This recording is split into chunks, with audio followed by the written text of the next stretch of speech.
आप सभी को नमस्कार। मैं विनोद गढ़वाल आज एक बार फिर से आप सभी का हार्दिक स्वागत करता हूं आपके अपने YouTube channel study with Vinod Garhwal पर।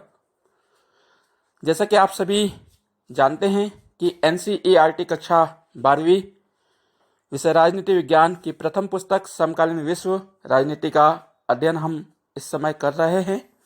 आज का हमारा टॉपिक है अध्याय सेकेंड, दो ध्रुवीयता का अंत। जो विद्यार्थी मुझसे लगातार जुड़े हुए हैं वे जानते हैं कि अध्याय दो ध्रुवीयता का अंत को हमने शब्द दर शब्द बहुत विस्तार से पढ़ा है। पूरा अध्याय हम पढ़ चुके हैं। जिन विद्यार्थियों ने अभी तक इस अध्याय को नहीं पढ़ा है उनकी सुविधा के लिए मैं डिस्क्रिप्शन बॉक्स में इस अध्याय से जुड़ी सभी लिंक दे देता हूं, क्योंकि अध्याय को हमने 4 भागों में पढ़ा है तो चारों ही भागों की लिंक आपको देता हूं। डिस्क्रिप्शन बॉक्स में आप देख लीजिए और वहां से आप पूरे पाठ को पढ़िए तो आपको आसान से आसान तरीके में पूरा अध्याय बहुत अच्छे से समझ में आ जाएगा। आज इस क्लास में हम अध्याय दो ध्रुवीयता का अंत से जो परीक्षा में प्रश्न बन सकते हैं उन सभी महत्वपूर्ण प्रश्न उत्तरों को पढ़ेंगे। जो विद्यार्थी आज मुझसे पहली बार जुड़ रहे हैं उन सभी से निवेदन रहेगा कि वे सबसे पहले चैनल को सब्सक्राइब कर लें, बेल आइकन का बटन अवश्य दबा दें और घंटी को अवश्य दबाएं ताकि आपको जल्दी से नया वीडियो अपलोड होने का नोटिफिकेशन मिल सके और आप वीडियो देख सके। वीडियो पसंद आए तो उसे लाइक और शेयर करना बिल्कुल भी ना भूलें। कमेंट कर कर बताएं कि आपको वीडियो कैसा लग रहा है। और मैंने आपसे वादा किया है कि पहले हम पाठ को बहुत अच्छे से पढ़ेंगे, समझेंगे, उसके बाद मैं क्वेश्चन आंसर आपको कराऊंगा। तो चलिए शुरू करते हैं हम हमारे आज के प्रश्न उत्तर। पहले हम 1 नंबर का देखेंगे, 2 नंबर, 4 नंबर, 6 नंबर, 5 नंबर, सभी प्रश्नों पर हम नज़र डालेंगे। तो आप कॉपी पेन में प्रश्नों को नोट करिए, उत्तर भी लिखिए। प्रश्न क्रमांक 1, जो चैप्टर का नाम है दो ध्रुवीयता का अंत, तो पहला प्रश्न यहीं से बनेगा। प्रश्न क्रमांक 1, दो ध्रुवीयता का अर्थ बताइए अथवा दो ध्रुवीयता किसे कहते हैं अथवा दो ध्रुवीयता से क्या आशय है। उत्तर, जब विश्व 2 भागों में बंट जाता है अथवा सत्ता के 2 केंद्र हो जाते हैं या विश्व में 2 महाशक्तियों का जब उदय होता है उसे ही दो ध्रुवीयता या द्विध्रुवीयता कहते हैं। जैसे कि द्वितीय विश्व युद्ध के बाद विश्व 2 गुटों, पश्चिमी गुट पश्चिमी खेमा, पूर्वी गुट पूर्वी खेमा, USA संयुक्त राज्य अमेरिका और USSR सोवियत संघ में विभाजित हुआ था। इसे ही दो ध्रुवीयता कहा जाता है।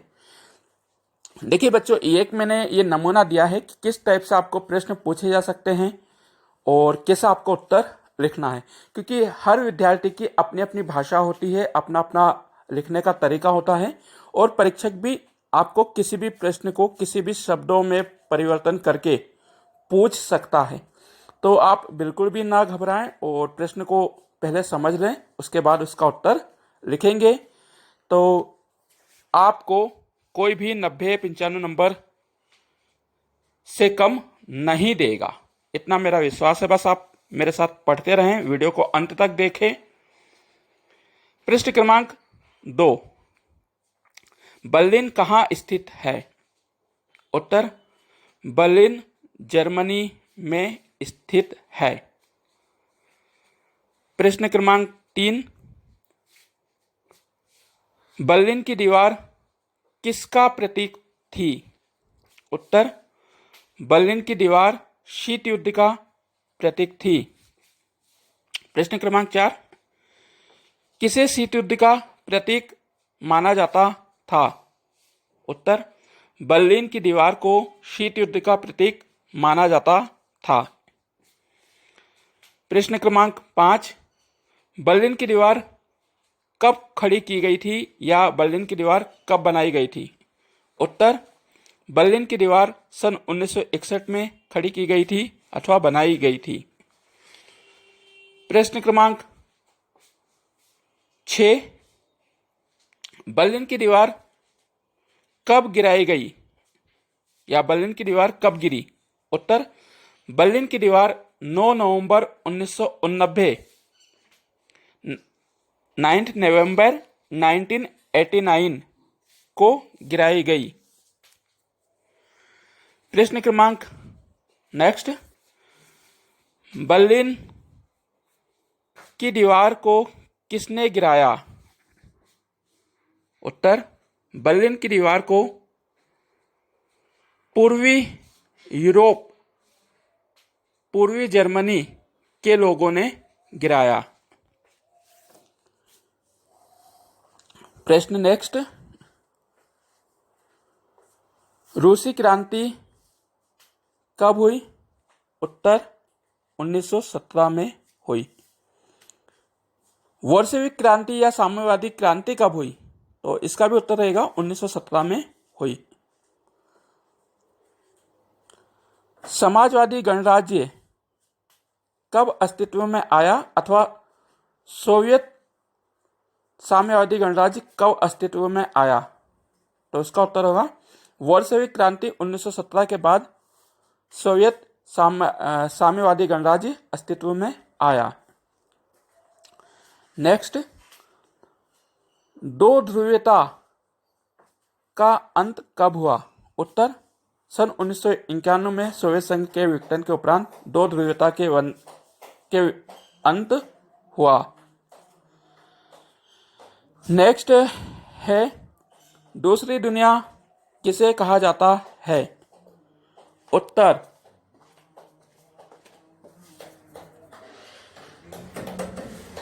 दूसरी दुनिया किसे कहा जाता है? उत्तर होगा, देखिए बहुत साधारण शब्दों में हम इसे समझते हैं कि पहली दुनिया जो है वो पश्चिमी जो खेमा था जिसका नेतृत्व संयुक्त राज्य अमेरिका कर रहा था, वो हमारा पहली दुनिया थी, है ना, जो कि यूएसए और पश्चिमी गोट या पश्चिमी यूरोप के जो देश थे वो पहली दुनिया थी। दूसरी दुनिया में सोवियत संघ या जो सोवियत खेमे में देश आ गए थे पूर्वी यूरोप के, उसे दूसरी दुनिया कहा जाता है। सोवियत संघ के खेमे में पूर्वी यूरोप के जो देश सम्मिलित थे उन्हें ही दूसरी दुनिया कहा जाता है। नेक्स्ट प्रश्न, CIS का पूरा नाम बताइए। उत्तर, CIS का पूरा नाम कॉमनवेल्थ ऑफ इंडिपेंडेंट स्टेट होगा। C से कॉमनवेल्थ, I से इंडिपेंडेंट, S से state, Commonwealth of independent state. इसे हिंदी में हम स्वतंत्र राज्यों का राष्ट्रकुल कहते हैं। नेक्स्ट, USSR का पूरा नाम बताइए। उत्तर, Union of Soviet Socialist Republic, Hindi में होगा संयुक्त सोवियत समाजवादी गणराज्य। नेक्स्ट, USSR का उत्तराधिकारी किसे बनाया गया? उत्तर, USSR का उत्तराधिकारी रूस को बनाया गया। नेक्स्ट प्रश्न, वार्सा पैक्ट कब और किसके द्वारा किया गया? उत्तर, वार्सा पैक्ट सन 1955 में सोवियत संघ द्वारा एक सैन्य संगठन के रूप में स्थापित किया गया। नेक्स्ट प्रश्न, नाटो के मुकाबले में किस सैन्य संगठन की स्थापना की गई? उत्तर, नाटो के मुकाबले में वार्सा पैक्ट नामक सैन्य संगठन की स्थापना की गई। नेक्स्ट प्रश्न, वार्सा कहाँ स्थित है?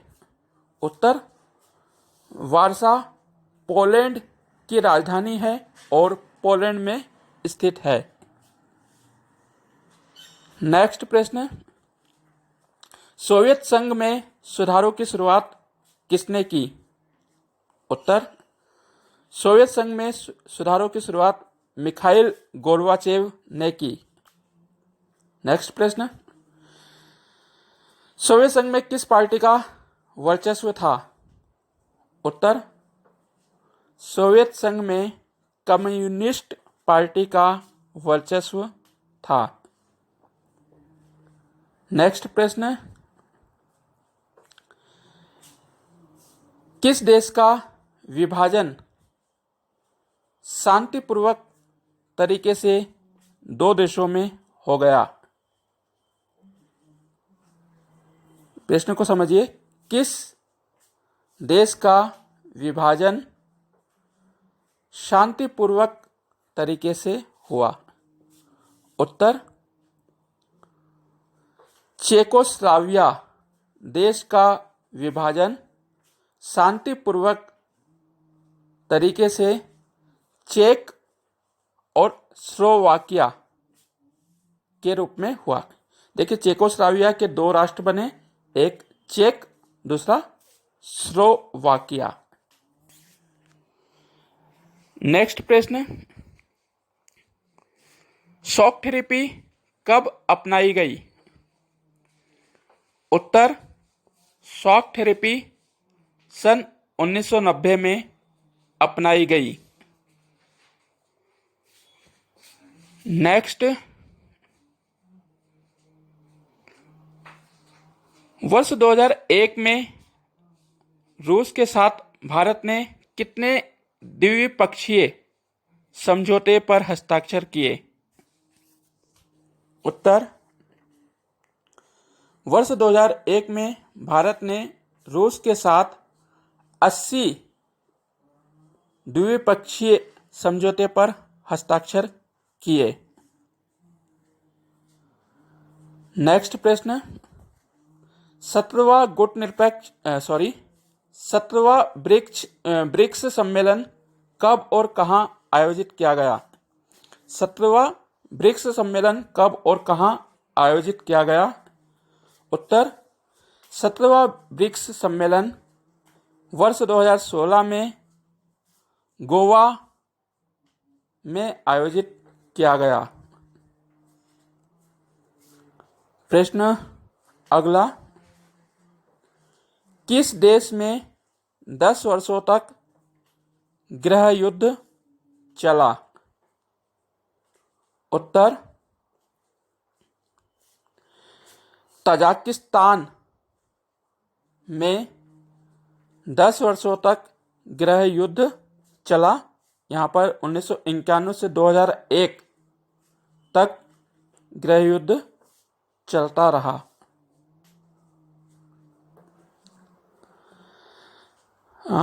देखिए, आपकी किताब में एक प्रश्न है, कार्यक्रम से जमाइए।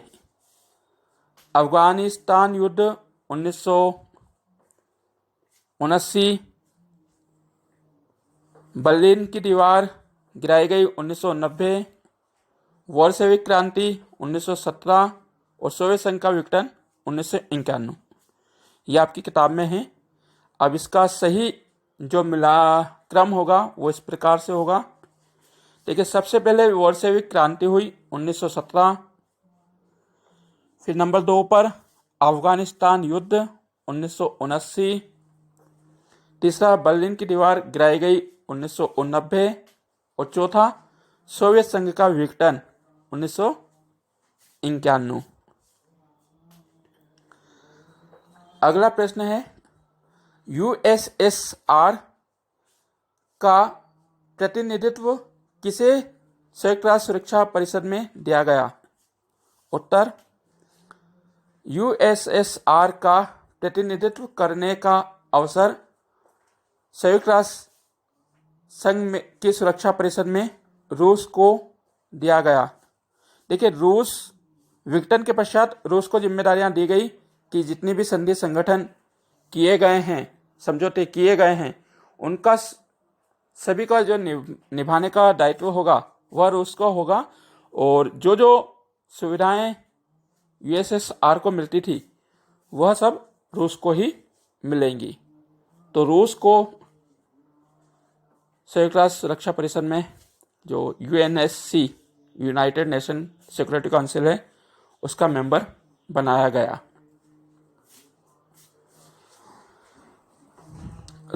रूस का प्रथम राष्ट्रपति कौन बना? तो रूस का प्रथम राष्ट्रपति बोरिस येल्त्सिन को बनाया गया। अगला, किस देश ने सोवियत संघ से सबसे पहले स्वतंत्र होने की घोषणा की? उत्तर, सोवियत गणराज्य में सम्मिलित लिथुआनिया देश ने मार्च 1990 में स्वतंत्र होने की घोषणा की। नेक्स्ट प्रश्न, सोवियत गणराज्य में कितने देश शामिल थे? उत्तर, सोवियत गणराज्य में 15 देश शामिल थे। अगला, सोवियत गणराज्य कब अस्तित्व में आया?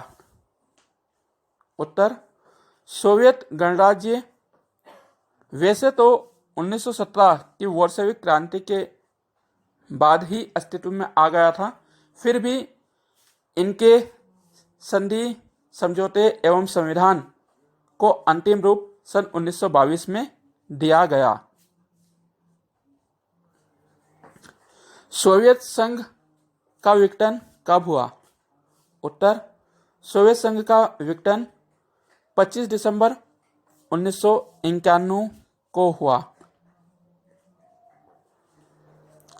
नेक्स्ट प्रश्न, सोवियत गणराज्य से अलग होने वाले सबसे पहले राज्य कौन से थे? या ऐसा भी पूछा जा सकता है कि सर्वप्रथम सोवियत संघ से अलग होने वाले देश कौन से थे? उत्तर, सोवियत गणराज्य से सर्वप्रथम अलग होने वाले देश रूस, बेलारूस एवं यूक्रेन थे। रूस, बेलारूस एवं यूक्रेन, ये सबसे पहले अलग हुए, यानी कि जो संधि समझौता हुआ था 1922 में, उसको सबसे पहले जो छोड़ा है वो रूस, बेलारूस और यूक्रेन ने छोड़ा है। और लिथुआनिया ने जो है 1990 में जो है अपने को स्वतंत्र होने की घोषणा की थी, लेकिन जो सोवियत संघ की संधि थी वह उससे अलग नहीं हुआ था, इसी कारण उसे सबसे पहले आजाद नहीं माना जाता है। तो आप इस प्रश्न को समझिएगा और उसके बाद उत्तर लिखिएगा। नेक्स्ट प्रश्न हमारा जो है,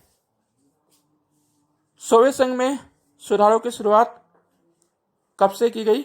तो उत्तर होगा, सोवियत संघ में सुधारों की शुरुआत 1985 से की गई। सोवियत संघ के विघटन के समय राष्ट्रपति कौन थे? उत्तर, सोवियत संघ के विघटन के समय मिखाइल गोर्बाचेव राष्ट्रपति थे। अगला प्रश्न है, मिलान कीजिए, सही जोड़ी जमाइए। देखिए, सही जोड़ी जमाने में आप एक बात याद रखा करें कि जो आपको पक्का हो उसको सबसे पहले लिखें। जैसे यहां पर दिया गया है वारसा पैक्ट, हमने अभी ऊपर पढ़ा वारसा पैक्ट सैन्य समझौता था, तो आप वारसा पैक्ट को सैन्य समझौता के साथ मिला दीजिए। फिर है आपका सोवियत संघ का उत्तराधिकारी रूस को बनाया, हमने ऊपर ही पढ़ा है। नेक्स्ट है शॉक थेरेपी आर्थिक मॉडल। बोरिस येल्त्सिन रूस के पहले राष्ट्रपति। सुधारों की शुरुआत मिखाइल गोर्बाचेव। तो इस प्रकार से आपकी ये जोड़ी जम जाएगी। अब हम चलते हैं 2 नंबर के प्रश्नों की ओर। प्रश्न क्रमांक 1, शॉक थेरेपी किसे कहते हैं या शॉक थेरेपी का क्या आशय है? उत्तर, आघात पहुंचाकर उपचार करना शॉक थेरेपी कहलाता है। अंतर्राष्ट्रीय मुद्रा कोष और विश्व बैंक द्वारा निर्देशित एक मॉडल जिसके तहत पूर्व साम्यवादी गणराज्यों को समाजवाद को छोड़कर पूंजीवाद की ओर संक्रमण करना था, शॉक थेरेपी कहलाता है। नेक्स्ट प्रश्न, सोवियत गणराज्य से पृथक होने वाले किन्हीं 2 मध्य एशियाई देशों के नाम बताइए। उत्तर, सोवियत गणराज्य से पृथक होने वाले मध्य एशियाई देशों के नाम ताजिकिस्तान और जॉर्जिया है। नेक्स्ट प्रश्न जो है, यूगोस्लाविया 1991 के बाद कितने भागों में विभाजित हुआ? उत्तर, सन 1991 में यूगोस्लाविया के 4 भागों में विभाजित हुआ। नंबर 1 बोस्निया, 2 हर्जेगोविना, 3 स्लोवानिया और 4 क्रोएशिया। ये 4 भागों में जो है वो यूगोस्लाविया विभाजित हुआ। नेक्स्ट प्रश्न, सोवियत प्रणाली किस राजनीतिक विचारधारा पर आधारित थी? उत्तर होगा, सोवियत गणराज्य समाजवादी विचारधारा पर आधारित थी। नेक्स्ट प्रश्न, इतिहास की सबसे बड़ी गैराज किसे और क्यों कहा जाता है? उत्तर, शॉक थेरेपी अपनाने के बाद पूर्व सोवियत गणराज्यों को अपने उद्योग धंधे कम पैसों में बेचना पड़े, औने पौने दामों में बेचना पड़े। इसे ही इतिहास की सबसे बड़ी गैराज सेल कहा जाता है। क्यों? क्योंकि बहुमूल्य कीमती जो उद्योग थे उनको बहुत कम औने पौने दामों में बेच दिया गया। इसी कारण इसे इतिहास की सबसे बड़ी गैराज सेल कहते हैं। शॉक थेरेपी के 2 परिणाम लिखिए। उत्तर, शॉक थेरेपी के 2 परिणाम, मुद्रा का गिरना, मुद्रा जो थी रूस की वो उसमें काफ़ी गिरावट आई थी।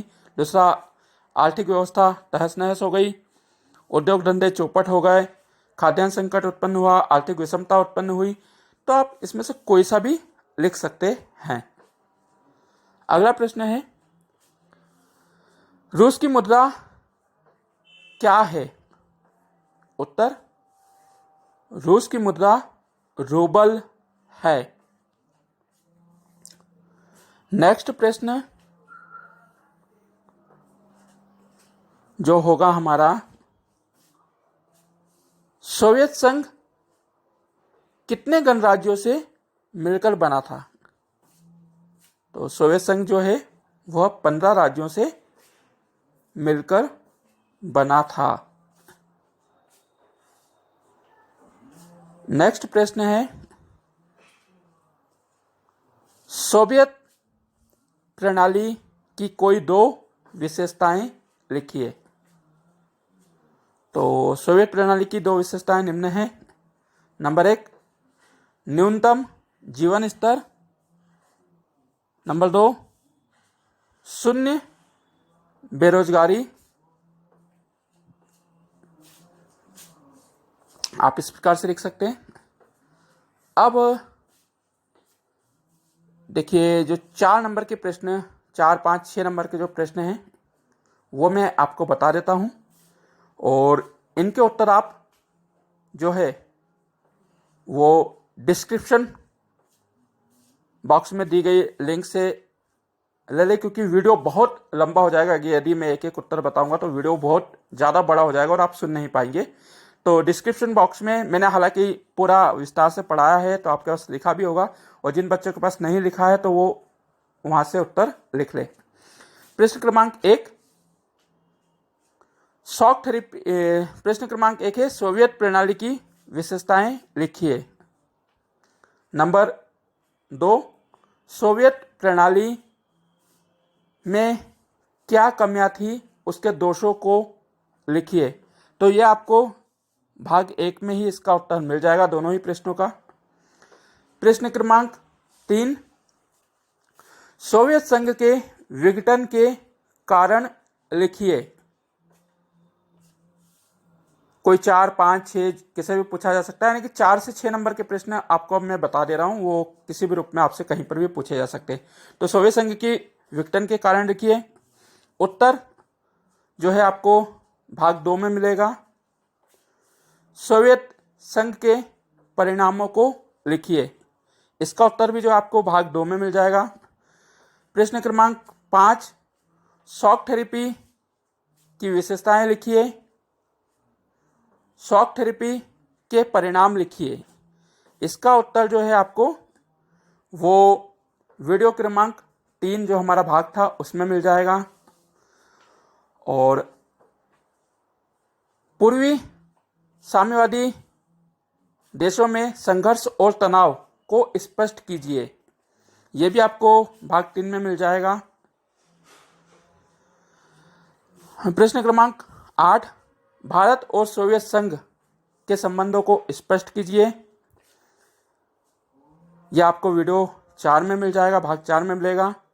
और भारत और रूस के संबंधों की विवेचना कीजिए। इसका उत्तर आपको भाग 4 में मिल जाएगा।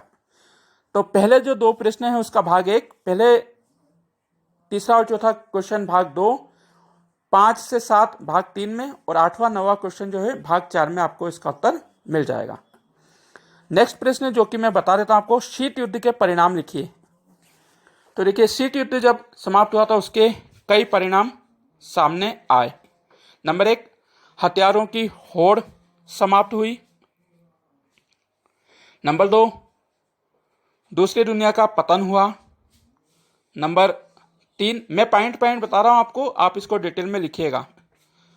हथियारों की होड़ समाप्त हुई, दूसरी दुनिया का पतन हुआ, समाजवादी विचारधारा का अंत हुआ, यानी कि विचारधारा समाप्त हो गई, अमेरिका का वर्चस्व स्थापित हुआ, विश्व में एक ध्रुव उभरा, नए राज्यों का उदय हुआ, और अंतर्राष्ट्रीय संस्थाओं का महत्व बढ़ा। इस प्रकार से आप इसका उत्तर लिख देंगे। अगला प्रश्न है, क्या सोवियत संघ के अंत के साथ समाजवाद का अंत हुआ है? स्पष्ट कीजिए। उत्तर, सोवियत संघ के अंत के साथ समाजवाद का अंत नहीं हुआ है, बिल्कुल भी नहीं हुआ है। वर्तमान में कई देशों में आज भी समाजवादी व्यवस्था को अपनाया जाता है। यहाँ तक कि हमारे देश भारत में भी समाजवाद की अनेक बातों को अपनाया गया है। हमारा वहाँ पर जयप्रकाश नारायण और राम मनोहर लोहिया जैसे कई समाजवादी नेता हुए हैं जिन्होंने समाजवाद को जीवंत रखा है। इसलिए हम कह सकते हैं कि सोवियत संघ के अंत के बाद समाजवाद का अंत नहीं हुआ है। हाँ, कुछ हद तक इसे उस समय जरूर रोक दिया गया था, किंतु इसका अंत अभी नहीं हुआ है। शॉक थेरेपी अपनाकर साम्यवादी देशों ने क्या हासिल किया? उत्तर, शॉक थेरेपी अपनाकर समाजवाद या साम्यवादी देशों ने कुछ भी हासिल नहीं किया। इसके नकारात्मक परिणाम आए। देश की आर्थिक व्यवस्था तहस नहस हो गई, खाद्यान्न संकट उत्पन्न हो गया, समाज कल्याण के कार्य बंद हो गए, बेरोजगारी बढ़ी। तो इससे सारे ही नकारात्मक परिणाम जनता को देखने को मिले। अब एक प्रश्न मैं आपको होमवर्क के लिए छोड़ता हूं, आप इसे करिएगा। मैं जितनी मेहनत करता हूं थोड़ी सी मेहनत आप भी करिए। हाँ, और अगर आपको उत्तर नहीं मिले तो फिर मुझे कमेंट बॉक्स में बताइएगा, तो मैं इसको आपको हल करके दे दूंगा। साम्यवाद और पूंजीवाद में अंतर स्पष्ट कीजिए। साम्यवाद और पूंजीवाद में अंतर स्पष्ट कीजिए। यह आपका आज का होमवर्क है, तो आप इसको किताब में देखिए और फिर उत्तर लिखिए।